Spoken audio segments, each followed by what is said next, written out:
Assalamualaikum warahmatullahi wabarakatuh. Bagaimana kabar mahasiswa semuanya?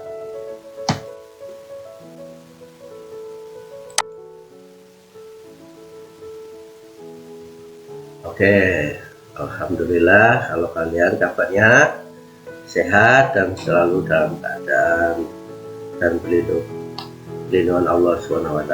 Oke, baik. Hari ini ketemu dengan saya mata kuliah komunikasi, ya. Topik kita hari ini adalah komunikasi terapeutik pada pasien dengan nyeri dan pasien yang mengalami atau menderita penyakit kronis, ya. Jangan lupa untuk mengisi daftar hadir dan mendownload materi setelah Anda mengikuti kuliah pada hari ini. Baik. Yang pertama yang perlu saudara ketahui adalah apa itu nyeri, atau dalam bahasa Inggrisnya itu namanya pain. Oke. Nyeri itu adalah suatu penyakit yang mempunyai karakteristik yang berbeda dengan penyakit yang lain. Kenapa itu? Karena nyeri itu bersifat subjektif, yaitu artinya hanya pasien yang merasakan, dan sifatnya nyeri itu tidak bisa dibagikan orang lain, dan perawat harus mempercayai tingkat nyeri yang dialami oleh pasien. Menurut American Medical Association, bahwa nyeri itu adalah pengalaman sensorik dan emosional yang tidak menyenangkan akibat dari kerusakan jaringan yang bersifat aktual maupun potensial. Kemudian dalam buku menurut Smith dan Bear tahun 2002, itu apapun yang menyakitkan tubuh yang dikatakan oleh individu yang mengalaminya. Jadi seorang perawat harus meyakini, ya, bahwa mempercayai bahwa apa yang disampaikan oleh pasien itu adalah benar, terutama ketika nanti Anda mengukur tingkat nyeri pasien itu, yaitu dengan pain scale, ya, numeric pain scale. Jenis nyeri, ya, itu ada dua, ya, nyeri akut dan nyeri kronis. Nyeri yang dialami secara mendadak itu adalah nyeri akut, ya, dalam waktu singkat, dan akan hilang secara segera. Oke, tiba-tiba hilang kemudian timbul lagi. Nah, itu jadi terjadinya itu secara mendadak. Ini berbeda dengan nyeri kronis, ya. Nyeri yang timbul secara perlahan dan akan berlangsung dalam waktu yang lama atau panjang, lebih dari 6 bulan, ya. Misalnya penyakit nyeri karena radang pada persendian. Berikut saya sampaikan, ini ada kasus pasien nyeri, bagaimana nanti kita cara melakukan komunikasi terapeutiknya, ya. Studi kasusnya seperti ini. Anda mempunyai pasien, ya, Tuan A, yang masuk ke rumah sakit pada 7.30 pagi ini. Sekarang dirawat di rumah sakit di bangsal C misalnya, ya. Oke. Dari hasil pengkajian yang dilakukan oleh saudara atau perawat, ya, didapatkan data subjektif bahwa pasien merasakan nyeri pada abdomen simplicis bagian atas, misalnya. Kemudian berdasarkan skala nyeri didapatkan hasil pengukurannya adalah 4. Oke, kemudian diagnosa perawatannya ada terjadi gangguan eliminasi urin, misalnya, ya. Oke.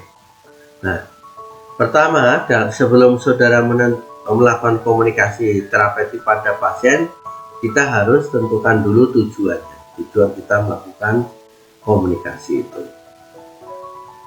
Yang pertama adalah kita melakukan pendidikan kesehatan, ya, kepada pasien tentang nyeri yang dialami, terutama pada saluran kemih atau sesuai dengan kasus yang terjadi pada pasien.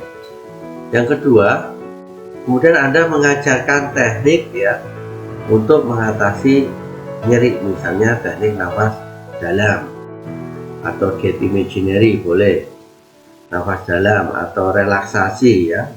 Oke, itu boleh, ya. Jadi manajemen nyeri yang bersifat non farmakologi. Oke, itu. Nah, kalau nyerinya pasien pada skala sedang bahkan nyeri sangat gitu ya, kita nggak mungkin melakukan tindakan komunikasi terapeutik. Jadi yang kita lakukan pertama kali adalah berikan tindakan farmakologi dulu ya, untuk mengurangi nyeri dengan pemberian analgesik. Nah, setelah itu kondisi pasiennya sudah tenang, nyerinya sudah berkurang, baru kita tindakan non farmakologi ya. Ya. Contohnya seperti ini ya. Kita tahu pada fase praorientasi ya, kita sudah mengidentifikasi masalah pasien. Pasien mempunyai masalah nyeri yang bersifat akut. Kemudian fase orientasi ini seorang perawat sudah ketemu dengan pasien ya, bertemu dengan pasien. Jangan lupa pada fase orientasi ini Anda melakukan greeting ya, atau salam perkenalan kepada pasien. Misalnya seperti ini: Assalamualaikum Pak, selamat pagi ya, good morning, hello, good afternoon, hi gitu ya. And then perkenalkan nama saya perawat Heri gitu misalnya. Bapak bisa panggil saya Heri gitu ya. Saya dinas pada hari ini, pagi ini jam 7 sampai dengan jam 2 siang di ruangan ini ya. Kalau boleh tahu, nah, Bapak namanya siapa? Biasanya senang dipanggil nama siapa? Itu nanti jawaban pasien ya. Ini agar terguna hubungan saling percaya antara perawat dengan pasien. Kemudian jangan lupa pada fase orientasi Anda melakukan validasi atau evaluasi masalah yang dialami oleh pasien.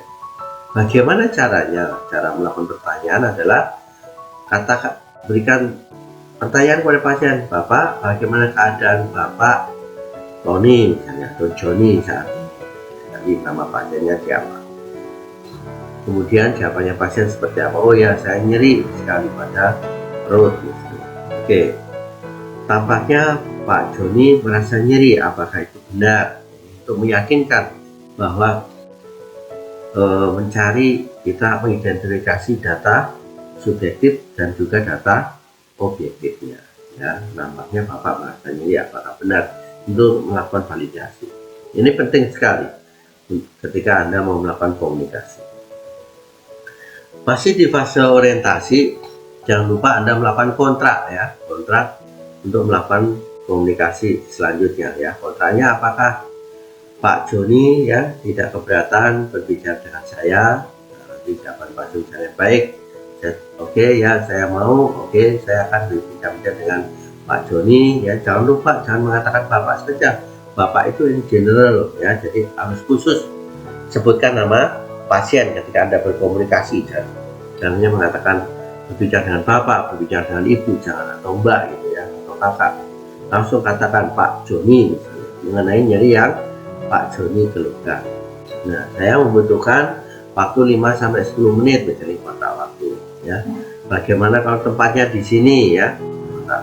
Waktu, tempat ya, dan topik ya. Topiknya tadi akan bicara mengenai nyeri ya.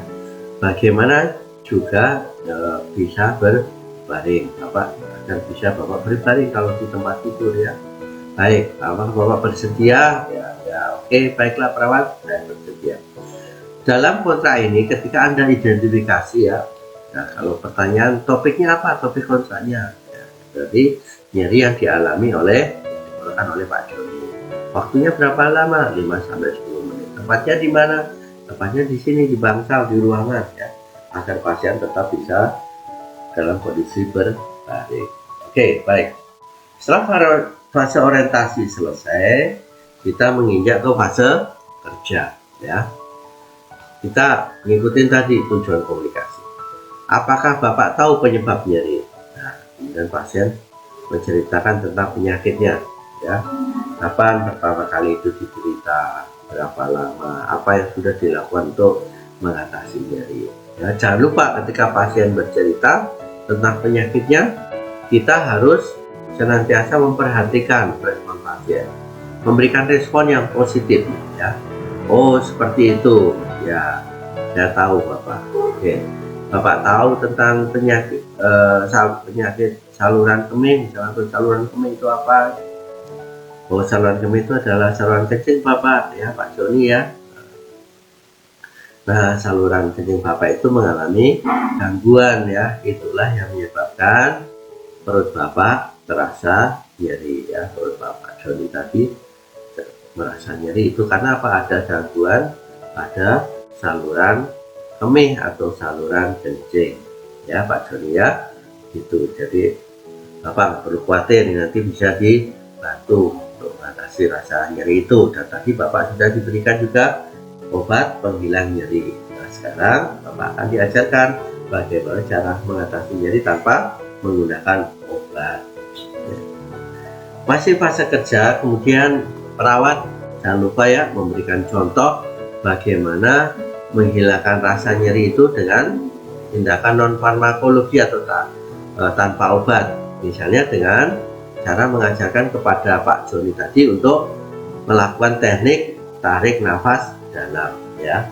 Saya akan memberitahu caranya ya Pak Joni ya. Nah, Pak Joni tetap duduk saja, rileks, tenang, santai dengan tangan di atas paha kaki Pak Joni ya. Lalu Bapak tarik nafas dalam sampai dengan dada terasa penuh, tarik nafas melalui apa? Melalui hidung ya. Kemudian hembuskan perlahan-lahan melalui mulut, jangan sampai terbalik ya. Tarik nafas melalui mulut ya. Keluarkan melalui hidung ya, pegang pasiennya ya, pasiennya megap nanti salah ya. Nah kemudian jangan lupa ya ketika tarik nafas melalui hidung, keluarkan melalui mulut perlahan-lahan, itu bisa Bapak lakukan berulang kali sampai dengan Pak Joni nyerinya teratasi ya, sedikit berkurang. Oke, jadi yang namanya nyeri itu datangnya secara mendadak ya, kemudian sembuhnya secara perlahan, sedikit demi sedikit. Kalau orang Jawa bilang itu ya, kalau sakit lara itu tekannya ujuk-ujuk ya. Nah, mari itu setitik itu kalau dalam falsafah Jawa ya, tekannya ujuk-ujuk larane, tapi mari itu setitik. Jadi membutuhkan satu kesabaran ya. Oke. Ketika sudah selesai, maka jangan lupa kita melakukan tindakan pada fase terminasi ya, yaitu melakukan evaluasi subjektif dan objektif ya. Caranya bagaimana? Nah, caranya ketika Anda melakukan evaluasi subjektif, tanyakan kepada pasien ya, bagaimana perasaan Bapak setelah tadi saya ajarkan tentang teknik nafas dalam. Apakah Bapak bisa memahaminya? Ya, jadi saya sudah berkurang walaupun sedikit. Saya tadi paham caranya tarik nafas dalam kan tadi melalui apa? Nah, melalui mulut, betul? Salah. Ya betul, melalui hidung. Keluarkannya melalui apa? Melalui mulut ya. Nah, tuh. Baik, saya ingin tahu Bapak coba praktekkan kembali ya tadi teknik yang sudah saya ajarkan. Apakah Bapak bisa? Nah, kita memberikan kesempatan kepada pasien untuk sekali lagi mempraktekkan teknik nafas dalam yang tadi saudara ajarkan ya. Kalau sudah selesai, jangan lupa Anda untuk melakukan rencana tindak lanjut ya. Nanti kalau nyeri itu terjadi, tolong Bapak ya lakukan apa yang tadi saya ajarkan ya. Teknik ini bisa Bapak lakukan ketika nyeri tiba-tiba datang ya, bisa dilakukan berulang-ulang ya. Dan teknik ini tidak ada efek sampingnya ya, non farmakologi tidak ada efek sampingnya, jadi bisa dilakukan secara berulang-ulang sampai dengan nyeri yang dialami oleh Pak Joni tadi tidak timbul lagi. Oke, jadi itu perawat tuh harus sabar dalam komunikasi. Jangan lupa ada ya komunikasi verbal dan non verbal ya, ada sentuhan terapeutiknya. Kalau komunikasi sama orang, lihat wajahnya, lihat responnya ya. Kita harus respect kepada pasien ya. Oke, harus gitu.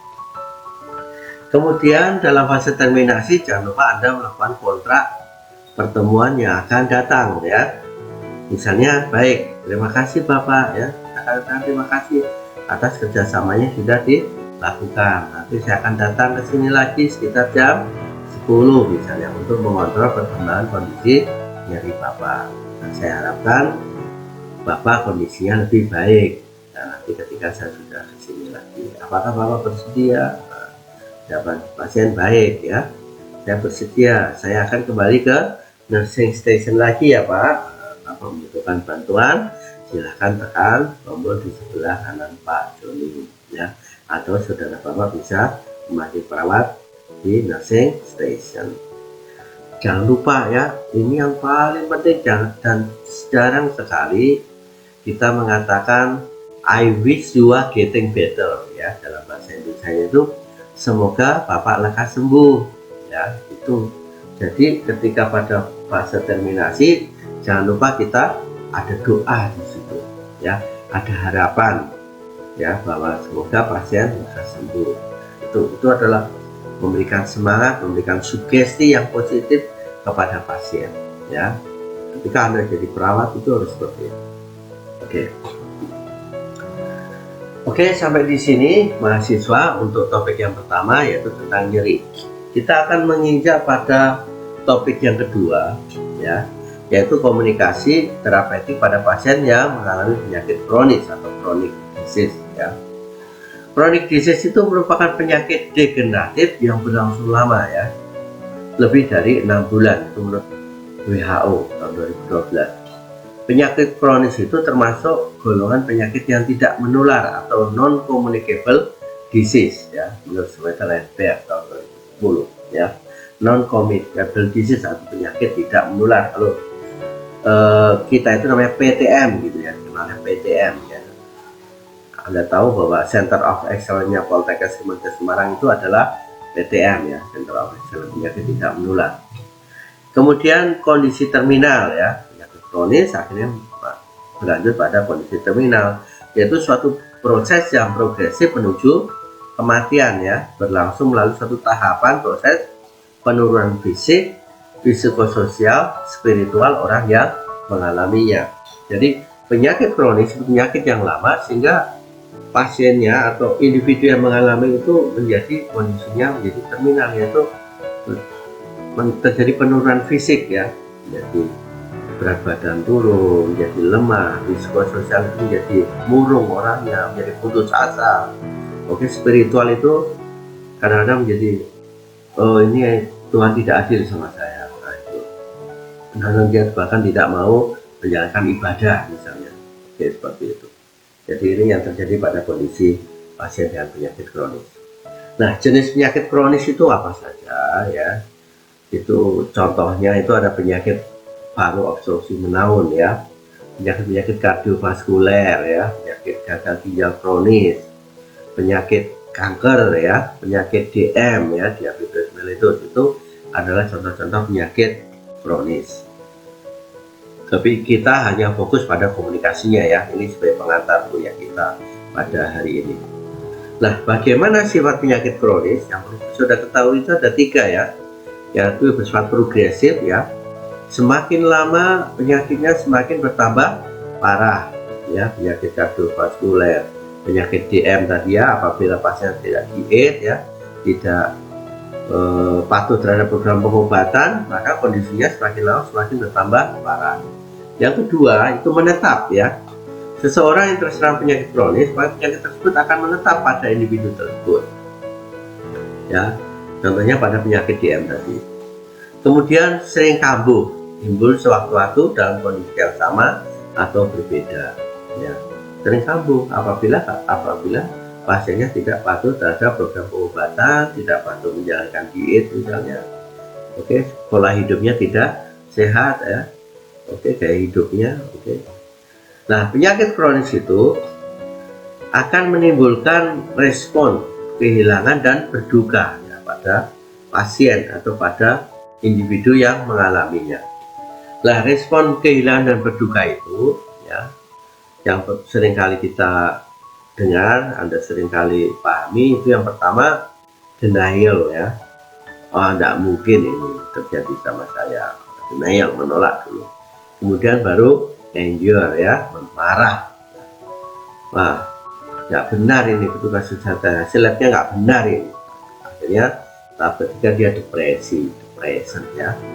Baru bergaining tahun menawar, benar nggak ya. Akhirnya dia mencari second opinion, misalnya melakukan pemeriksaan lab pada tempat yang lain. Nah, setelah hasilnya kok sama, nah, berarti akan bergaining. Baru akhirnya dia pasiennya pada tahap kelima sudah bisa menerima keadaannya. Oh iya, berarti ini penyakitnya seperti ini, berarti benar yang terjadi pada diri saya, misalnya pasiennya akan mengatakan seperti itu.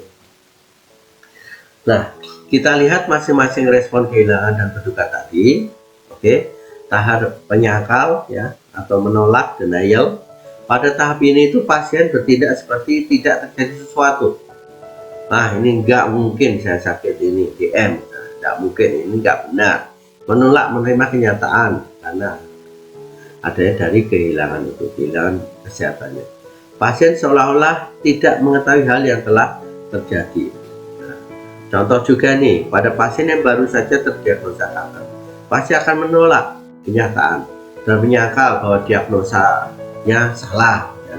Hasil pemeriksaannya tidak benar, gitu ya, tidak akurat misalnya. Itu seperti itu denial. Nah, pada fase ini bagaimana cara komunikasinya? Ya, jangan lupa Anda memberikan kesempatan pada pasien untuk menggunakan mekanisme coping yang konstruktif dalam menghadapi kehilangan dan berduka. Oke, ya, dengan sentuhan terapeutik, ya, saya paham apa yang terjadi pada kamu. Oke, ya. Kemudian perawat harus senantiasa berada di dekat pasien, ya. Misalkan pasien harus ada yang menemani. Tuh, kalau perawat tidak bisa, kalau dirawat di rumah sakit, jadi keluarga harus ada selalu, ya, dekat dengan pasien sehingga dia mendapatkan perhatian, tidak merasa kesepian. Jangan lupa pertahankan kontak mata, ya, kontak mata. Kenapa? Kita mengidentifikasi respon verbal dan non-verbal pada pasien, ya, gunakan sentuhan terapeutik. Kemudian pada fase kedua yaitu marah atau anger. Pada fase ini pasien menunjukkan rasa marah dan seringkali dia menyalahkan kondisinya. Pasien menyalahkan diri sendiri, ya, lingkungan, orang lain, bahkan marah kepada Tuhan, misalnya. Tuhan nggak adil sama saya, misalnya. Nah, bagaimana respon pasien? Ya, biasanya pasiennya menangis, ya, berteriak, marah, ya, membentak, seperti itu. Pasien yang baru tadi terdiagnosa kanker, ya, akan marah keadaannya, menyalahkan diri sendiri, marah kepada Tuhan yang telah memberikan penyakit ini, misalnya, ya. Itu. Ini adalah respon-respon pasien yang mengalami kehilangan atau berduka pada tahapan marah. Nah, bagaimana cara berkomunikasi, ya, pada pasien dengan tahap marah ini? Anda memberikan kesempatan pasien untuk mengekspresikan perasaannya. Oke, Pak, Bu, ya, yang sudah kanker tadi, coba bagaimana perasaan Bapak setelah didiagnosa penyakit kanker, misalnya, atau Ibu setelah didiagnosa penyakit kanker. Oh ya, saya akan bercerita, dia curhat, saya sedih, misalnya, ya, saya marah, misalnya, ini nggak adil. Anda di situ sebagai seorang perawat harus menjadi pendengar yang baik dan aktif. Aktif artinya apa? Respon, oh ya, ya, saya mengerti, saya tahu apa yang Bapak Ibu rasakan. I'm so sorry to hear about you. I know what you feel, ya. Itu bahasanya harus yang baik, ya, yang aktif, jadi pendengar yang baik dan aktif. Kemudian menggunakan teknik respect pada pasien, oke, respect, ya, menghargai pasien. Ketika pasien bercerita sedih perasaannya, Anda cuek, misalnya, itu kan Anda nggak respect, oke. Anda perhatiannya nggak tertuju pada pasien, pada mata saudara, ya, berarti Anda tidak respect kepada pasien, ya. Jangan pernah lakukan tindakan-tindakan seperti itu. Berarti Anda tidak menghargai pasien, saudara. Oke. Kemudian tahap yang ketiga adalah tahap depresi atau depression. Pada tahap ini pasien mulai menyadari atas hal yang terjadi, namun belum bisa menerima keadaannya, ya. Dia antara respon adaptif dan maladaptif. Jadi dia belum bisa menerima keadaannya. Beberapa pasien atau individu seringkali merasa sedih, putus asa, ya, merasa sendiri yang berlebihan, ya, kan bahkan pasien bisa menarik diri dari lingkungan, tidak mau bergaul, ya. Kalau tadi kita ambil contoh pasiennya mengalami kanker, maka dia akan malu, ya, kondisinya, sehingga dia tidak melakukan hubungan lagi dengan orang lain, ya, tidak ikut kegiatan sosial misalnya, biasanya arisan orang arisan, gitu ya, biasanya kumpulan orang kan gitu ya. Oke, itu contohnya seperti itu, ya.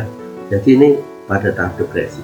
Nah, apa yang harus kita lakukan? Bagaimana teknik komunikasi pada pasien ini, ya? Biarkan pasien, keluarganya mengekspresikan kesedihannya, ya, berikan kesempatan, oke. Dia berikan dukungan, ya, bahwa Anda menjadi perawat yang senantiasa support, ya, memberikan support pada pasien, ya.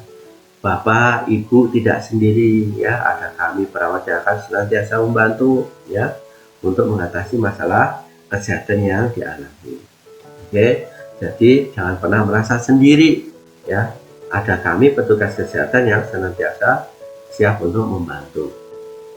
Oke, senantiasa untuk memberikan support, tidak hanya kepada pasien, pasti dengan keluarganya juga. Kenapa? Karena pasiennya sakit, pasti keluarga yang lain, anggota keluarganya akan ikut merasakan. Jadi kita harus ada empatinya, harus ada supportnya. Oke. Kemudian yang keempat adalah tahap tawar-menawar atau bargaining, ya. Pada tahap ini pasien sudah menunda kesadaran atas hal yang terjadi. Dia sebetulnya sudah mau menerima, tapi belum, gitu ya. Pada tahap ini dia berusaha membuat janji pada orang yang disayangi atau pada diri sendiri, bahkan terhadap Tuhan, bahwa jika dirinya bisa terhindar dari hal yang menakutkan ini. Contohnya tadi pada pasien yang menderita kanker, dirinya belum mau menerima, ya, tapi sudah berusaha meminta kepada Tuhan untuk berubah hati. Ya Allah, ya Tuhan, sembuhkanlah penyakit saya, ya. Oke, seperti itu. Ini dia sudah begini, ya, sudah pada tahap dia akan menerima keadaannya, tapi dia sudah sadar, tapi masih menunda kesadaran tentang hal-hal yang terjadi pada diri atau kondisi kesehatan di saat ini.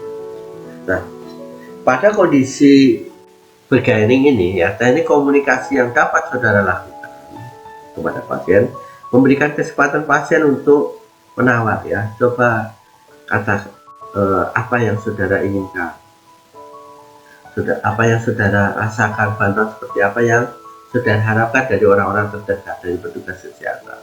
Oke, menanyakan kepada pasien, ya, atau keluarganya apa yang saudara inginkan, tolong sampaikan, ya, terbuka saja. Kami petugas kesehatan, khususnya perawat yang ada di sini, akan senantiasa untuk membantu, ya, memberikan yang terbaik untuk kesembuhan atau dalam mengatasi masalah kesehatan yang dialami oleh pasien, yaitu tahap komunikasi pada fase bargaining. Kemudian pada tahap kelima, berarti pasien sudah bisa menerima keadaannya, itu namanya acceptance.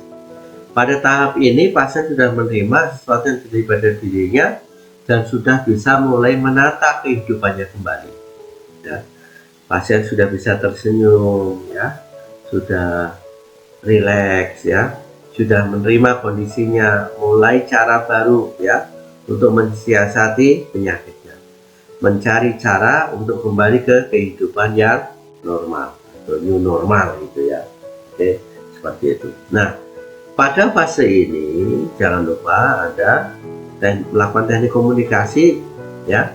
Luangkan waktu pada pasien, ya, sediakan waktu pada pasien untuk berdiskusi tentang perasaan pasien dan keluarganya tentang kehilangan atau berduka pada tahap ini, ya. Dan jangan lupa nanti setelah di rumah jangan lupa untuk kontrol, ya, melakukan pola hidup yang sehat, ya, seperti itu, jangan sampai stres, gitu ya. Jadi nanti pasien diberikan pendidikan kesehatan di sini, apa yang dia harus dia lakukan ketika dia kembali ke rumah, misalnya melakukan cek kesehatan secara rutin, ya, patuh terhadap program pengobatan, gaya hidupnya sehat, ya, jangan lupa kebutuhan istirahat tidurnya, tidak boleh ada perasaan tertekan atau stres, tegang, gitu ya. Jadi harus merasa bahagia. Jangan lupa untuk senantiasa mendekatkan diri kepada Tuhan. Oke. kebutuhan spiritualnya ya harus semakin meningkat, pasrah ya, tingkat kepasrahan ya, harus mempunyai kesabaran yang lebih ya, seperti itu. Oke, nah komunikasi ya, perawat harus memahami ya, yang pertama respon ya, respon kehilangan atau berduka pada pasien. Ketika Anda berkomunikasi pada pasien dengan penyakit kronis, Anda harus tahu, harus memiliki pengetahuan yang cukup tentang penyakit pasien. Kenapa? Kalau Anda tidak memiliki pengetahuan yang cukup, nanti Anda tidak akan bisa memberikan penjelasan kepada pasien. Jadi Anda harus belajar ya, walaupun sudah lulus, besok sudah kerja jadi perawat ya, tetap harus belajar ya, learning until the end ya. Kita harus belajar sampai dengan akhir hayat ya. Oke, seperti itu ya, walaupun besok sudah kerja ya, Anda harus belajar, tetap meningkatkan pengetahuan. Dalam berkomunikasi Anda harus menggunakan teknik komunikasi yang tepat ya. Teknik komunikasi ya sudah diajarkan oleh penghapus sebelumnya tentang teknik-teknik komunikasi apa saja yang harus harus dimiliki oleh perawat. Oke. Ini adalah grand design kita kalau komunikasi pada penyakit kronis ya. Bila ada penolakan diri pada pasien, jangan lupa untuk melakukan bina hubungan saling percaya, BHSP ya. Kemudian tunjukkan sikap caring pada pasien dan keluarga. Kalau Anda jadi perawat tidak punya sikap caring yang baik ya, maka Anda tidak mungkin Anda akan menjadi perawat yang bisa diterima oleh pasien. Oke, ingat, harus mempunyai sifat care. Oke, seperti itu. Perhatian. Kemudian jangan lupa melakukan intervensi keperawatan paliatif ya. Tadi bahwa komunikasi penyakit kronis ini adalah akan menuju ke arah ya kondisi terminal ya, jadi Anda harus bisa melakukan tindakan intervensi paliatif. Oke, seperti itu. Karena kondisi terminal tadi apa? Di konsep di depan bahwa pasien akan mengalami kondisi penurunan fisik, psikososial dan spiritual. Ingat itu dalam intervensi paliatifnya. Nah, sikap komunikasi terapeutik yang perlu saudara harus jaga ya. Anda harus komunikasi terbuka ya. Oke, sikapnya harus baik, senyum, ramah ya. Oke, jujur ya, penuh perhatian, ada rasa empati, dengarkan keluhan pasien dan keluarganya dengan baik, tetap berpikiran terbuka ya, amati respon verbal dan non-verbal dari keluarga dan pasien. Oke, nah saat komunikasi jangan lupa ya, karena pasien akan menghindari topik pembicaraan atau diam, mungkin saja menolak untuk berbicara kepada saudara, maka Anda harus sabar menghadapi pasien-pasien seperti ini ya. Nah, jika pasien memiliki untuk tidak mendiskusikan penyakitnya saat ini, maka Anda harus mengizinkan, I don't want to talk with you about my health problem, misalnya dengan masalah kesehatan saya ingin bicara sama kamu. Jadi Anda harus tidak bisa memaksakan kehendak. Jadi Anda harus mengizinkan, memberikan waktu kepada pasien untuk tenang ya, mengatakan kalau nanti kedepannya Anda mau bicara sama saya, kapan Anda siap, kapan saja Anda mau mengatakan kepada saya siap untuk mendampingi saudara. Oke, seperti itu ya. Jadi kalian harus bisa bersikap dengan bijak ya. Jadi kalau pasien nggak mau bicara mendiskusikan penyakit saat ini ya, Anda tidak boleh memaksa. Oke, baik, nggak apa-apa ya. Nanti kalau Anda sudah mau bicara, jangan lupa untuk menghubungi saya ya, saya pun siap untuk membantu saudara. Oke, seperti itu. Alasan pasien yang tidak mau berkomunikasi itu harus saudara cari. Kenapa? Why don't you want to talk with me? Kenapa Anda nggak mau bicara kepada saya? Ya. Beberapa pasien tidak mau mendiskusikan perasaan emosinya. Kenapa? Ada alasan pribadi atau budayanya memang seperti itu ya. Pasien lagi ragu-ragu ya, tidak ragu-ragu untuk mengungkapkan emosinya. Karena apa? Orang lain akan meninggalkannya. Kalau saya bicara, oh saya punya penyakit ini, penyakit kanker misalnya, sehingga orang lain akan nggak mau berinteraksi dengan saya misalnya. Jadi seperti itu ada keraguan-raguan dari pasien sehingga dia tidak mau bercerita atau mengekspresikan. Oke, itu yang kita cari alasannya seperti apa, sehingga kita akan melakukan strategi komunikasi ya. Jangan lupa memberikan kebebasan pasien untuk memilih, dan perawat harus menghormati keputusan pasien membuat atau tidak hubungan komunikasi yang terapeutik. Kalau pasien belum mau ya sudah, kita tinggalkan dulu, tapi kita harus tetap menjaga komunikasi ya. Ya, say hello, bagaimana keadaannya, tunjukkan sikap caring. Kalau Anda sudah caringnya bagus, pasti pasien mau bercerita kepada saudara. Oke, kalau kehadiran saudara tidak menyenangkan, ya tidak akan bisa diterima di dalam melakukan komunikasi terapeutik. Pasien terkadang perlu mengatasi kehilangan atau berduka dengan sendirian sebelum mendiskusikan dengan orang lain. Jadi itu yang harus saudara paham. Kemudian pasien ingin membicarakan tentang sesuatu, ya, jadi harus kita ada elemen kontrak ya, waktu, tempat, ya, seperti itu. Nah, kesimpulannya apa? Yaitu ketika Anda mau melakukan komunikasi harus tahu tekniknya, keterampilan komunikasi yang tepat pada setiap tahapan komunikasi tadi ya. Tahapan orientasi, tahapan kerja, tahapan evaluasi. Jangan lupa menggunakan prinsip di sini dan saat ini, here and now. Kemudian yang perlu saudara perhatikan dalam komunikasi adalah berikan rasa aman ya, rasa nyaman. Itu hal yang penting harus diberikan kepada pasien. Dia akan mau berkomunikasi apabila ada rasa aman dan nyaman. Kemudian sikap saudara harus terapeutik ya, sikapnya caring ya, sikapnya itu juga penting. Oke, seperti itu.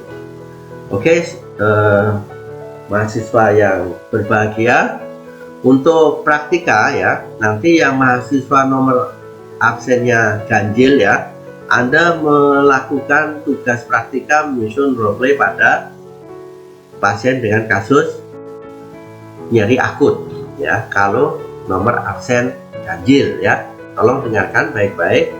Nomor absen ganjil ya, tugas praktikanya menyusun role play ya, komunikasi terapeutik pada pasien dengan nyeri akut ya. Studi kasusnya adalah seorang pasien usia 20 tahun mengeluh nyeri perut karena menstruasi, meningis kesakitan, lemah sampai dengan keluar keringat. Hasil pengukuran skala nyerinya adalah 5 ya. Itu untuk nomor absen ganjil ya. Dengarkan, jangan sampai nanti Anda bertanya kenapa tidak mendengarkan ya, tolong didengarkan.